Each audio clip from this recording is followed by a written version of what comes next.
Hi everyone, my name is Jayson Cooke and I'm here to speak about supermarkets and grocery stores. So, essentially, how oligopolies shape Australian industries. So, firstly, what I'm going to talk about is essentially the structure of Coles and Woolworths, or the supermarket industry, but Coles and Woolworths specifically, in how they dominate the industry. So, essentially, it's a duopolistic structure with secondary players such as Aldi, IGO, and Costco as smaller challengers. So what does this concentration mean? So essentially there's some pros and some cons to it.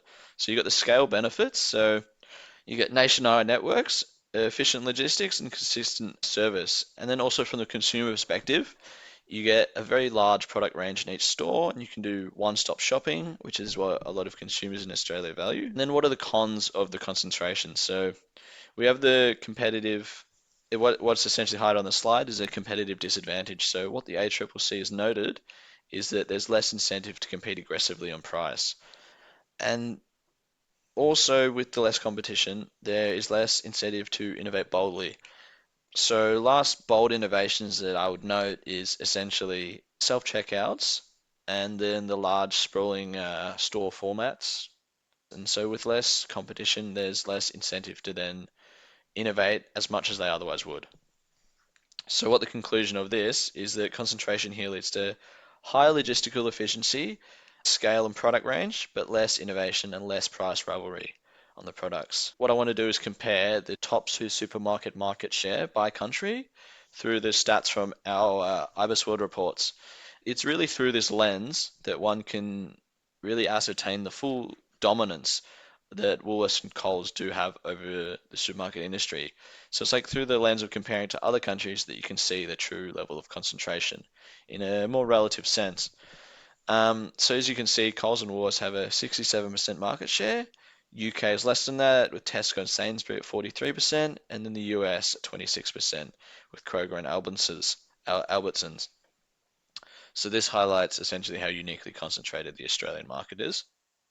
And then if we want to dive into the UK, for example, more, we can have a look at the regulatory environment. So the UK has a grocery referee called the Groceries Code Adjudicator. So essentially they police the day-to-day supplier treatment. So essentially the relationship between the suppliers and the supermarkets themselves. So it monitors compliance and helps resolve breaches.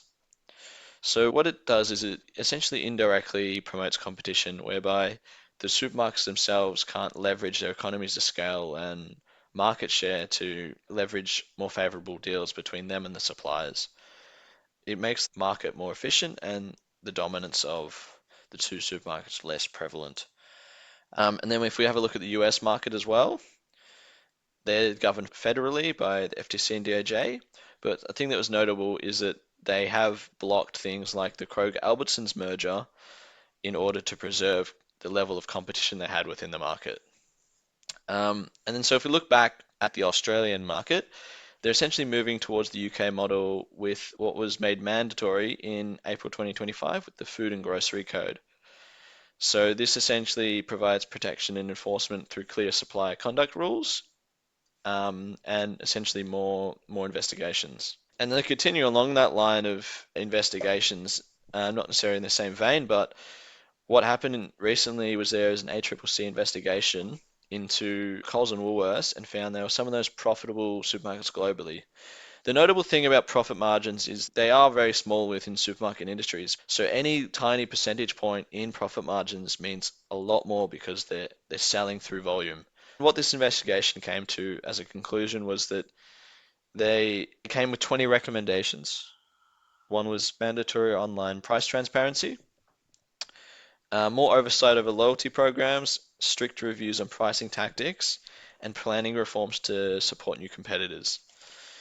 Um, and another thing that has been beyond just the investigation here is that there has been an effort by the Albanese government to create more competition, which was recently in October 25 when Albanese invited the Emirati hyperchain Lulu to join the supermarket industry. So what essentially does is provides a new competitor to come up against Coles and Woolworths as well as the other ones like Aldi, IGA, and Costco. So promoting more supermarket competition by just adding a new player essentially. And so the real conclusion of all this is that what does it mean for the Australian industry now and going forwards? So essentially the balance of power in the Australian industry and the dominance is going to hinge on the successful entry of new players like Lulu, but also the scope and implementation of future reforms aimed at strengthening competition within the industry. So if you want to look further into this, you can read the article that discusses all this in more detail. But other than that, thanks for listening.